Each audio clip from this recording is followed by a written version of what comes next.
तो ब्रह्मा जी बोले, महिषियों, इस विषय में समस्त पापों का विनाश करने वाली प्राचीन कथा सुनो। मैं उसे संक्षेप से कहूंगा। एक समय समस्त लोकों की सृष्टि करने वाले अविनाशी भगवान वासुदेव को प्रणाम करके भगवती लक्ष्मी ने सब लोगों के हित के लिए इस प्रकार प्रश्न किया, भगवान, आप समस्त लोगों के स्वामी हैं। मेरे हृदय में एक संदेह खड़ा हुआ है, उसका इस समय निवारण कीजिए। अत्यंत आश्चर्य में मृत्यु लोक को, जो परम दुर्लभ कर्म भूमि है, लोभ और मोह रूपी ग्रह ने ग्रस लिया है। वह काम और क्रोध का महासागर लहराता है। देवेश, उस संसार सागर से जिस प्रकार मुक्ति मिल सके वह उपाय बतलाइए। इस संसार में मेरे संदेह का निवारण करने के लिए आपको छोड़कर दूसरा कोई वक्ता नहीं है। देवी का यह वचन सुनकर देवादिदेव भगवान जनार्दन ने बड़ी प्रसन्नता के साथ ये सारभूत अमृत में वचन कहे। देवी, समस्त तीर्थों में श्रेष्ठ पुरुषोत्तम क्षेत्र विख्यात तीर्थ है। वह बहुत ही सुंदर, सुखपूर्वक सेवन करने योग्य, अनायास साध्य तथा उत्तम फल देने वाला है। तीनों लोकों में उसके समान कोई तीर्थ नहीं है। देवेश्वरी, पुरुषोत्तम तीर्थ का नाम लेने मात्र से मनुष्य सब पापों से मुक्त हो जाता है। उसे संपूर्ण देवता, दैत्य, दानव तथा मारीची आदि मुनिवर भी भली भांति नहीं जानते। उसको मैंने अब तक गुप्त ही रखा है।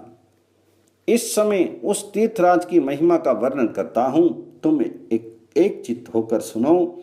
दक्षिण समुद्र के तट पर जहां एक वट का महान वृक्ष खड़ा है, वे अत्यंत दुर्लभ क्षेत्र है। उसका विस्तार 10 योजन का है।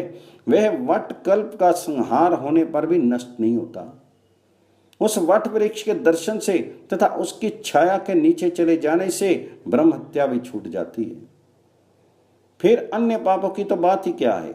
जिन्होंने उसकी परिक्रमा की है, उसे मस्तक झुकाया है, वे सब पाप रहित होकर भगवान विष्णु के धाम को पहुंच गए हैं।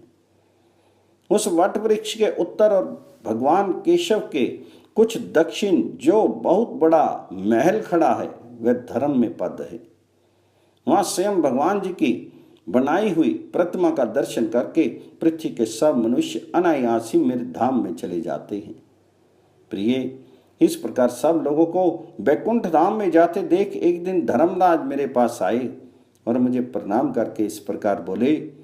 यमराज ने कहा, भगवान, आपको नमस्कार है।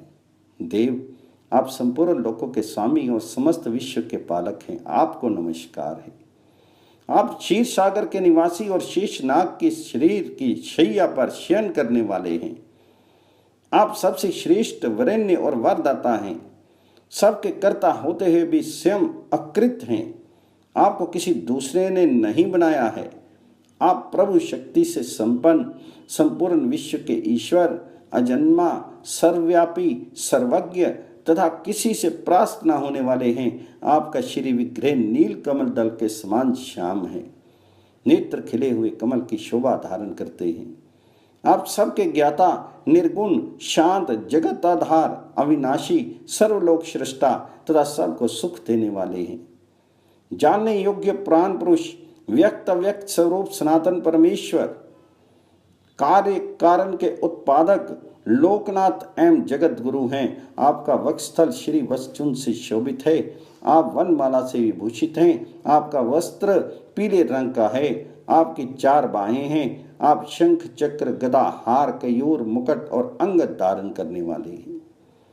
सब लक्षणों से संपन्न, समस्त इंद्रियों से रहित, कूटस्थ, अविचल, सूक्ष्म, ज्योति स्वरूप, सनातन, भाव और अभाव से मुक्त, व्यापक तथा प्रकृति से परे हैं। सबको सुख देने वाले सामर्थ्यशाली ईश्वर हैं। आप भगवान जगन्नाथ को मैं नमस्कार करता हूँ। भगवान विष्णु कहते हैं, महाभागे, यमराज को हाथ जोड़े मस्तक झुकाए खड़ा देख मैंने उनसे स्तोत्र कहने का कारण पूछा। महाबाहो सूर्यनंदन, तुम सब देवताओं में श्रेष्ठ हो। तुमने इसमें मेरी स्तुति किस लिए की है, इसको संक्षेप में बताओ। तो धर्मराज बोले, भगवान, इस विख्यात पुरुषोत्तम तीर्थ में जो इंद्रनील मणि की बनी हुई श्रेष्ठ प्रतिमा है, वे सब कामनाओं को देने वाली है। उसका अनन्य भाव तथा श्रद्धा से दर्शन करके सभी मनुष्य कामना रहित होकर आपके श्वेत धाम में चले जाते हैं।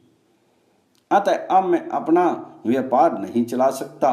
प्रभु, आप कृपा करके उस प्रतिमा को समेट लीजिए।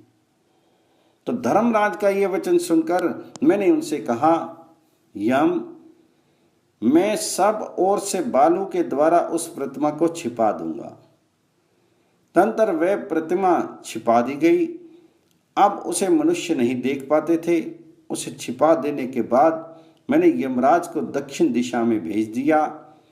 ब्रह्मा जी कहते हैं, पुरुषोत्तम तीर्थ में इंद्रनीलमयी प्रतिमा के लुप्त हो जाने पर आगे चलकर जो जो बातें हुई, उन सब को भगवान विष्णु ने लक्ष्मी देवी से विस्तार पूर्वक कह के सुनाया।